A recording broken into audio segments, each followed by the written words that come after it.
queria cumprimentar a todos, agradecer a contribuição que Vossa Excelência, a senadora Ana Amélia, tem dado, inclusive, na condução dos trabalhos da mesa diretora. Eu mesmo tenho me utilizado muito da sua presença, sua dedicação ao plenário e às comissões. Venho, abro a sessão, faço uma audiência, volto e sempre contando com a contribuição inestimável de Vossa Excelência na boa condução dos trabalhos, para que possamos ter a sessão funcionando, todos que nos acompanham pela TV Senado, Rádio Senado, e os colegas também que sempre trazem pronunciamento e proposições, como acaba de fazer o senador Cristóvão.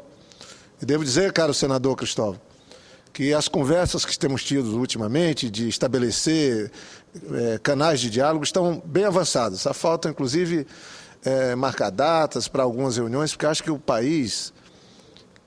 o nosso país, que agora, antes de me referir a um tema que me traz à tribuna, nosso país que não é um país qualquer, nunca foi, mas agora muito menos, é um país que disputa o mundo hoje.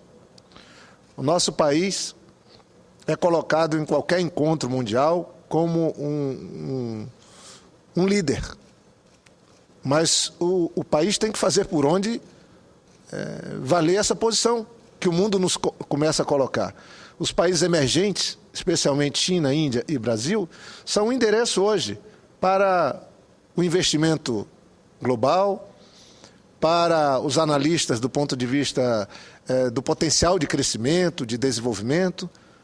E eu acho que cabe inovações, são fundamentais. Vossa Excelência pratica algo aqui, que é um compromisso permanente, dizendo, olha, não vamos liderar mundo nenhum se não tivermos na educação a maior das prioridades.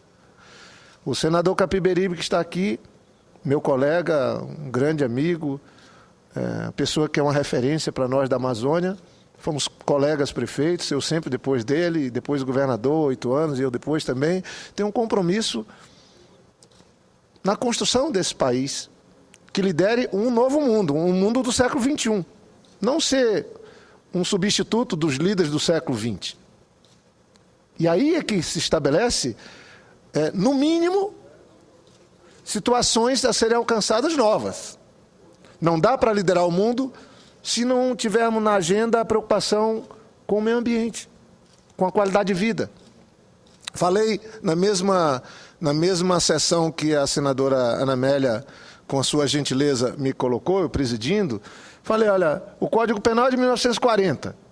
Em 1940, o Brasil tinha 41 milhões de brasileiros. 30% viviam nas cidades. Agora nós estamos num país que 84% vive nas cidades e somos quase 200 milhões de brasileiros. A última reforma do Código Penal foi feita em 84, o número de mortes por cada 100 mil habitantes era de 13 assassinatos para cada 100 mil habitantes. Agora são 26. Reformamos o Código Penal e o número de homicídios dobrou. Naquela época, o número de assassinatos eram 13 mil, agora são 52 mil assassinatos por ano.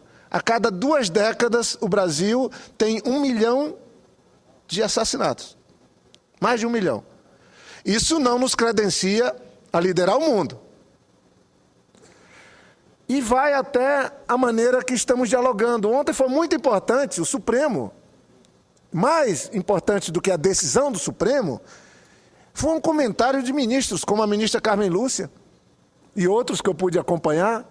Eu fui para o Rio de Janeiro numa missão oficial, voltei à noite, acompanhando o ministro Padilha, a ministra Maria do Rosário, inclusive pegando carona no avião oficial, mas a ministra Carmen Lúcia e ministros do Supremo falando, olha, a prerrogativa do parlamento tem que ser preservada. Nós temos que sair dessa armadilha perigosa de perder aqui, recorre ao Supremo, e aí isso é trabalhar contra a casa, que não é porque é melhor ou pior do que outros lugares, mas aqui é a casa da representação do povo, da sociedade brasileira. E aí, não tenho dúvida que essa maneira como a política envereda por alguns caminhos, como agora acontece, nesse confronto, nesse conflito, onde não tem diálogo nenhum, não é boa para o país. Não nos leva a criar condições para sermos líderes do mundo, para sermos referência em todas as áreas, em todos os aspectos. Mas, senhora presidenta, todos que estão me acompanhando, eu venho aqui à tribuna para fazer um registro do evento que participei ontem, o 14º, que segue acontecendo no Rio de Janeiro, encontro do Mohan. Mohan é uma entidade sem fins lucrativos, fundada em 6 de julho de 1981. E teve um acriano, Bacurau, uma figura extraordinária que eu tive o privilégio da convivência, como um dos fundadores.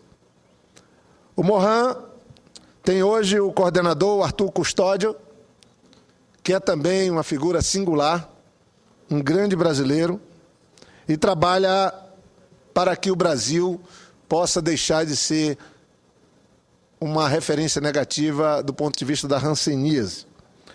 Eu estou falando de uma doença bíblica, uma chaga da humanidade. Hoje, felizmente, com o avançar da legislação brasileira, o termo lepra oficialmente não pode ser usado. É hanseníase. E eu falava ontem, num evento onde, não sei se foi justa, mas recebi uma homenagem, recebi o troféu Bacurau ontem.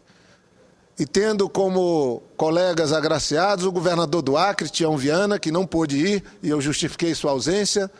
O Tião, com certeza, meritória, pelo que ele fez sempre como médico, como senador e também como governador. O presidente Lula também recebeu o prêmio Bacurau ontem. Com certeza, uma premiação devida por tudo o que ele tem e fez e segue lutando em favor do fim da hanseníase. O governador Sérgio Cabral também foi agraciado e outras pessoas que colaboram com o trabalho do Mohan. Mohan veio para livrar os hansenianos do preconceito e combater o preconceito na sociedade brasileira e até mundial.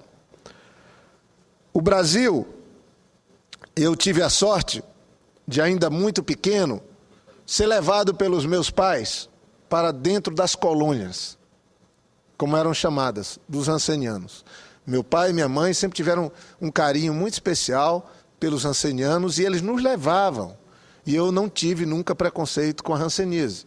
Aliás, criei um sentimento de amor por aquelas pessoas que têm todas as razões do mundo, reúne todas as condicionantes para serem revoltadas, mas não são.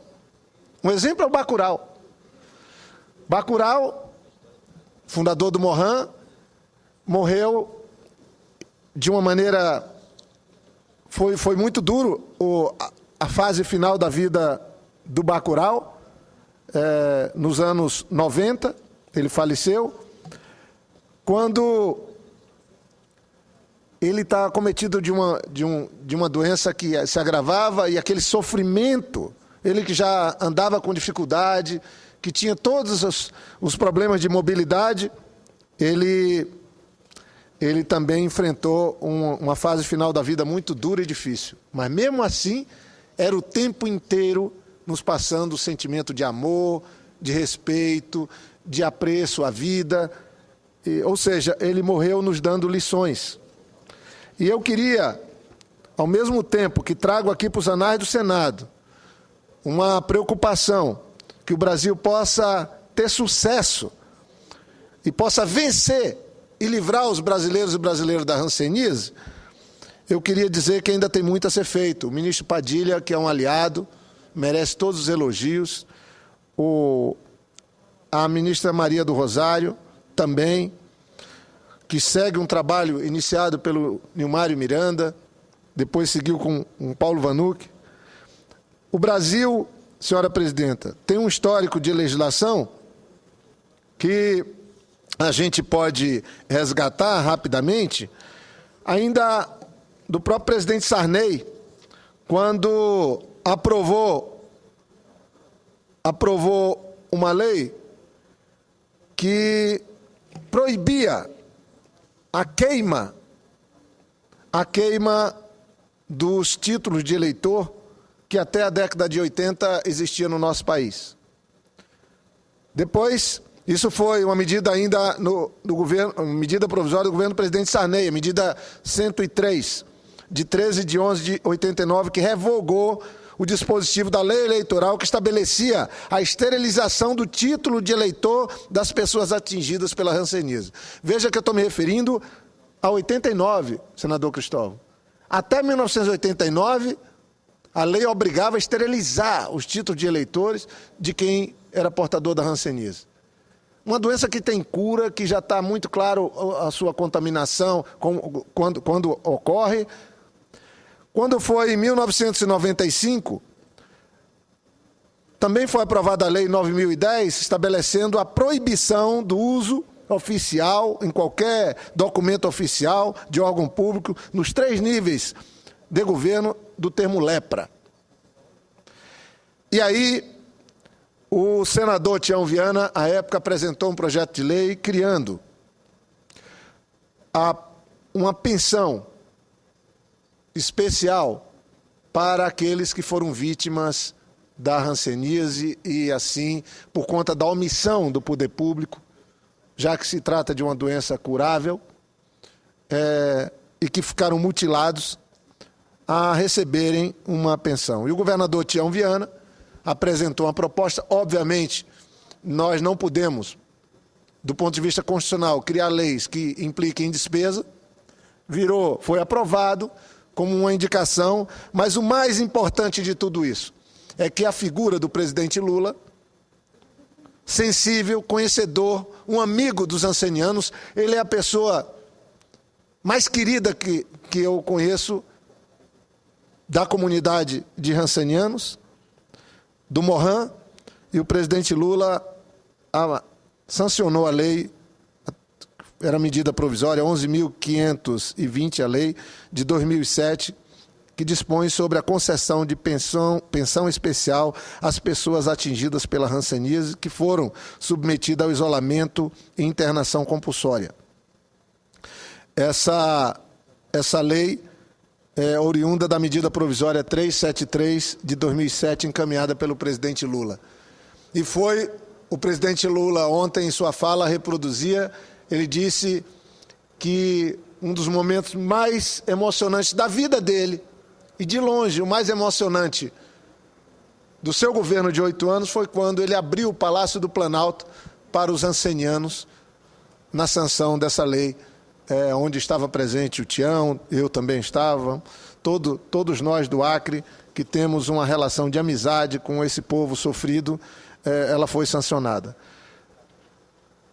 Em 2009, o senador Tião Viana também teve aprovado uma lei que institui o Dia Nacional de Combate e Prevenção à Hanseníase, uma lei aprovada, a lei de número 32 de 2004, de autoria do senador Tião Viana. E agora o desafio do país é ainda tratar de um outro tema, das crianças que foram retiradas das famílias por conta da condução dessa enfermidade, que naquela época a decisão era: uma mãe doente não pode criar os filhos, e os filhos eram tirados, levados aos preventórios, e dali se fazia a adoção. E com isso, um dano irreparável foi feito, as famílias foram apartadas, e agora o governo, o Morran, cobra, o Morran constrói uma proposta onde possa se ter um reparo para essas crianças hoje, chefes de família, em muitos casos, que foram segregados a partir de uma atitude do poder público. Então, senhora presidenta, eu queria, agradecendo o tempo que me está sendo concedido, dizer que me sinto muito honrado. Ontem a dona Terezinha, viúva do nosso querido saudoso Bacurau, estava lá, tiramos fotografias. Um jovem acriano fez uma apresentação cantando uma música do Bacurau, chamada João Seringueiro, que emocionou a todos no auditório. Estava o governador do Rio, estava a primeira-dama do Rio, estava o presidente Lula, 2 ministros, como falei, o ministro Padilha, a ministra Maria do Rosário, e foi muito interessante a gente ver que esse movimento, o Mohan, que com muito sacrifício o Bacurau foi um dos fundadores, ele só aconteceu porque ele foi primeiro reconhecido fora do Brasil. O Bacurau, antes de morrer, fazia palestra na China, um país que ainda não era nem emergente. Ia para a Ásia, ia para a África, ia para a Europa, para os Estados Unidos. E só depois é que o poder público no país e a própria sociedade brasileira começou a reconhecer a importância de nós repararmos esse dano e o Brasil deixar de ser uma referência de um país que, de alguma maneira, fechava os olhos para a hanseníase, para um país que começa a ter política de combate à hanseníase. A presidenta Dilma está assumindo um compromisso, o ministro Padilha assumiu ontem, o ministro da Saúde, que a intenção é até 2015 o país poder, do ponto de vista estatístico, estar livre da hanseníase. Quando o presidente Lula assumiu, nós tínhamos um hanseniano para cada grupo de 10 mil pessoas por ano. Agora está em torno de 1,3, senadora presidenta Ana Amélia. 1,3. E a Organização Mundial de Saúde fala que quando esse número é menor que 1, já se considera que o país está caminhando para se livrar dessa enfermidade, dessa doença. Então o Brasil está perto, o desafio é enorme, tem que ter busca ativa, tem que ter uma ação dos 5.500 prefeitos, dos 27 governadores. O Acre é um exemplo de que isso é possível. E devo dizer à senhora, que preside essa sessão, é com atitudes que se toma. Quando eu assumi o governo do Acre, o salário dos servidores estava atrasado 5 meses para quem trabalhava no interior e 3 meses para quem trabalhava na capital. E para a pensão dos ancenianos, estava atrasada 5 meses e 15 dias do interior e para a capital 5 meses e 3 meses e 15 dias. Por quê? Porque só se pagava os ancenianos no fim da fila. Eles eram os últimos que recebiam uma pensão fundamental para a vida, para se manterem vivos. Eu assumi o governo, primeiro mês, falei, não vai ter mais atraso de salário para ninguém no Acre. O salário de janeiro será pago antes do mês terminar e o restante que está atrasado vou negociar. Com uma outra medida complementar, os hansenianos serão os primeiros a receber o salário. E o restante tem rodízio, incluindo o salário do governador. Ou seja, a Casa Civil, governador, Secretaria de Educação, de Saúde, todos os demais órgãos do governo, tinha rodízio todo mês, trocava, mas sempre antes do dia 30. E os ancenianos eram os primeiros a receber com atitude aparentemente simples, porque não se toma, mas uma atitude de respeito, de reconhecimento que aquelas pessoas são vítimas de uma cegueira que a sociedade mundial vive. Hanseníase, ninguém sabe de onde vem. Ninguém sabe se é de alimentos, se é da moradia, se é genético, não se sabe até hoje. Já fiz essa pergunta para muitos especialistas. E nós do Acre temos pessoas como o Dr. William Wood, que é um cavaleiro da rainha, e a vida inteira dedicada ao Acre a cuidar dos ancenianos. Ele é um dos exemplos desses abnegados. Meu sobrinho Diego, o Tião, médico, sempre foram voluntários trabalhando nas colônias. Mas aí é uma doença que está muito mais ligada ao descaso das autoridades do que do acaso ou de uma situação específica. Então eu agradeço e queria só aqui, em memória, ontem eu contei isso para o ministro da Saúde, contar rapidamente, menos de 1 minuto. Em 91, ocorreu um episódio muito duro lá em Cruzeiro do Sul, espancamento de um sindicalista, e uma comissão daqui do Sul foi para lá com o Paulo César Pereira e o ex-ministro Severo Gomes, representando para defender os direitos humanos lá em Cruzeiro do Sul, que tem uma colônia grande de hansenianos. Pessoas muito amigas minhas estavam lá em Cruzeiro do Sul, estavam lá no Rio ontem. E eu, como sempre fiz, falei, eu estou indo visitar a comunidade dos hansenianos, a colônia. E o ministro Severo Gomes falou, eu gostaria muito de ir junto. E ele foi comigo. E ele, que é um homem extraordinário em todos os aspectos da vida, mas muito sensível, né? Ele foi comigo e nós encontramos uma senhora, não me recordo o nome agora, na rede, cega, sem nenhum dos membros, nem inferiores nem superiores. e nos recebeu bem. A gente nos apresentamos, ela já me conhecia, e ela, naquela ocasião, me fez um pedido, senadora Ana Amélia. Ela me disse: ô Jorge Viana, eu queria te pedir uma coisa. Eu digo: pois não, posso pedir. Toda simpática, toda feliz, se é que a gente pode dizer isso. Mas muito mais feliz do que nós que aparentemente temos tudo para ser feliz. E ela que tinha tudo para ser infeliz, nos passava um sentimento de alegria com a vida. Ela disse: é que está faltando uma coisa para mim. Eu digo: diga, qual é o problema? Ela disse: eu gostaria de ter um radinho, porque o meu quebrou. Ora, ela não enxerga, ela não anda, ela não pega as coisas. O contato dela com o mundo era um radinho. E eu, obviamente, eu falei: olha, eu vou fazer tudo para conseguir o seu radinho, não se preocupe, depois a gente faz um contato. Saímos daquilo ali porque aquilo traduziu o mundo dela. E no outro dia de manhã no hotel, cedo, nós tínhamos um compromisso, 7 horas marcamos de nos encontrar. Quando eu chego lá no restaurante para tomar um café, no hotel muito modesto, e estava lá o ministro Severo Gomes, ele com um embrulhinho, daqueles com papel de embrulho que a gente usa, aquele papel cor-de-rosa, e era um radinho. Ele tinha acordado muito cedo, tinha ido no mercado, comprado o radinho, e disse: está aqui para você levar o presente, o radinho. Eu falei: eu não vou levar nada, coisa nenhuma. Só vou se o senhor for junto. Eu vou lá, nós fomos de volta lá. Então foi uma atitude bacana, linda, um gesto de vida, de reconhecimento do ex-ministro que já não está conosco, mas que me deixou marcado assim, o cuidado, né? E eu encerro dizendo isso: o presidente Lula sempre fez isso. O presidente Lula, antes de ser presidente, ia lá, era um amigo dos ancenianos. E muitas vezes que ele foi no Acre, ele chegava para mim e falava: Jorge, tá esse monte de agenda aí, mas eu quero ir lá nos nossos amigos. Mas, presidente, que amigos? Aqueles nossos amigos lá. Aí eu, nosso amigo lá da Souza Araújo. Exatamente. Aí ele dizia: tira o aparato policial, segurança, não quero ninguém atrás, de imprensa, e pegavam 2 carrinhos e ele ia abraçar os ancenianos. Então, esse presidente, essa pessoa humana que antes, durante a presidência foi várias vezes, isso não acontecia no país. E eu acho que é por isso que o Lula é o que é, por isso que o Brasil está ficando o que é para nós hoje, um país mais humano, um país com inclusão social. Então, parabéns a todos do Morran, parabéns ao ministro da Saúde, à presidenta Dilma, por esse compromisso de tentar, por fim, a hanseníase no nosso país até 2015. Muito obrigado, senhor presidente.